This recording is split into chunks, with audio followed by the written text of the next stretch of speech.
आधी कर्नाटक गाठले, मग केरळ, मग ओडिसा आणि शेवटी सापडला.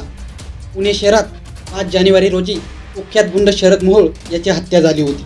या गँगवॉरमधून झालेल्या हत्या प्रकरणात पोलिसांनी अनेकांना ताब्यात घेतले होते, परंतु तपासात गँगस्टर गणेश मारणे हा मुख्य आरोपी असल्याची माहिती समोर आली होती. त्यानंतर पुणे पोलीस त्याच्या शोधात होते. गणेश मारणे याला अटक करण्यासाठी गेल्या 25 दिवसापासून पोलिसांचे प्रयत्न सुरू होते. अखेर या प्रयत्नात यश आले. 3 स्टाईल पाठलाग करत गणेश मारणे याला नाशिक रोड येथून अटक करण्यात आली. त्याच्यासह 3 जणांना बेड्या ठोकण्यात आल्या आहेत. गणेश मारणे गेल्या अनेक दिवसांपासून फरार होता.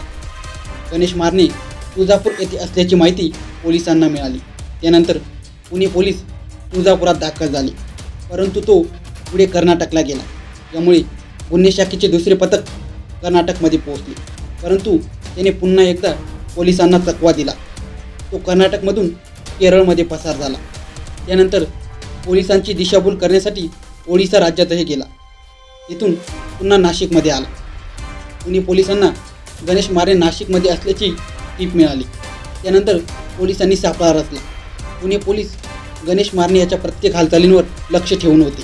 तंत्रज्ञानाची मदत घेऊन त्याचा ठाव ठिकाणा शोधत होते. मग त्याचे लोकेशन ट्रेस झाले. त्यानंतर पोलिसांनी नाशिक येथून त्याचा पाठलाग सुरू केला. रस्त्यात 3 ट्रॅव्हल बसची तपासणी केली. अखेर मारणेसह त्याच्या साथीदारांना मोटारीतून जात असताना पकडले. पाठलाग करत त्यांना मोशी टोल नाक्याजवळ ताब्यात घेतले. पुणे पोलिसांच्या गुन्हे शाखेने ही कारवाई केली आहे.